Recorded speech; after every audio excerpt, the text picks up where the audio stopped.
Assalamualaikum warahmatullahi wabarakatuh. Perkenalkan, nama saya Neno Zuri Wicaksana dengan NPM 5021283. Pada kesempatan video kali ini, saya memenuhi tugas pertemuan kedua atau P2 dalam mata kuliah pengembangan pembelajaran IPS di SD dengan dosen pengampu Bapak Tio Gusti Satria, Magister Pendidikan.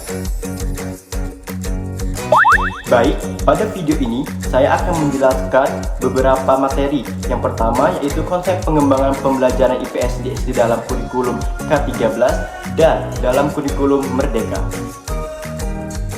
Oh iya, sebelum saya menjelaskan materi lebih lanjut, ada baiknya teman-teman membaca terlebih dahulu materi yang sudah saya siapkan agar mempermudah teman-teman untuk memahami materi yang akan saya jelaskan.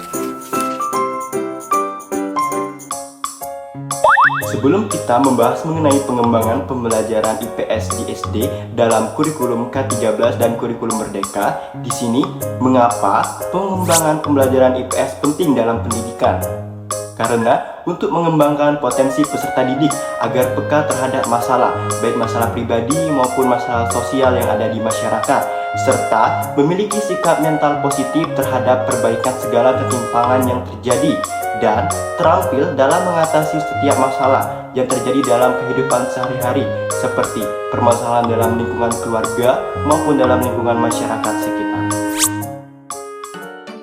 Baik, setelah tadi kita sudah mengetahui mengapa pentingnya pengembangan pembelajaran IPS di SD, sekarang kita akan mengetahui apa itu kurikulum K13 atau kurikulum 2013, yaitu sebagai kurikulum berbasis kompetensi yang merupakan suatu konsep kurikulum yang menekankan pada pengembangan karakter dan kemampuan dalam melakukan kompetensi atau tugas-tugas dengan standar performasi tertentu, sehingga hasilnya dapat dirasakan oleh siswa berupa penguasaan terhadap kompetensi yang ada. Konsep pengembangan pembelajaran IPS di SD pada kurikulum 13. Pada kurikulum ini, tentunya harus menyesuaikan dengan definisi kurikulum itu sendiri. Pengembangan pembelajaran pada K13 memiliki konsep menekankan kepada pengembangan karakter peserta didik.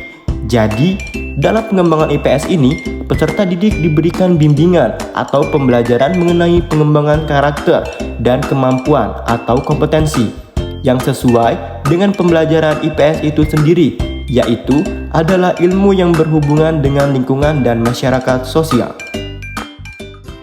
Baiklah, jika tadi sudah dijelaskan mengenai pengembangan pembelajaran IPS dalam ranah K13, sekarang kita memasuki dalam ranah kurikulum Merdeka. Sebelum kita mengetahui konsepnya lebih dalam lagi, di sini saya akan menjelaskan kurikulum Merdeka itu apa. Kurikulum Merdeka adalah kurikulum dengan pembelajaran intrakurikuler dengan konten yang beragam agar siswa dapat lebih optimal dan memiliki cukup waktu untuk mendalami konsep dan menguatkan kompetensi yang ada dalam pembelajaran. Selanjutnya, ada pengembangan pembelajaran IPS SD dalam kurikulum Merdeka. Pada kurikulum ini merupakan pembelajaran lintas disiplin ilmu untuk mengamati dan merenungkan solusi terhadap permasalahan yang terjadi di lingkungan sekitar. Jadi, peserta didik dalam kurikulum Merdeka terkhusus pada pembelajaran IPS diberikan pengembangan pembelajaran untuk dapat mengamati apa saja yang terjadi pada lingkungan sosial yang sesuai pada definisi konsep kurikulum Merdeka, yaitu kegiatan pembelajaran intrakurikuler, seperti contoh mengunjungi museum. Baik, dengan adanya pemaparan dua buah materi tadi, dapat kita simpulkan bahwa pengembangan pembelajaran dalam dunia pendidikan itu sangat memiliki pengaruh positif. Karena apa? Dapat meningkatkan kualitas dalam pendidikan itu sendiri. Cukup sekian pemaparan materi dari saya. Kurang dan lebihnya mohon maaf. Wabillahi taufiq wal hidayah. Wassalamualaikum warahmatullahi wabarakatuh.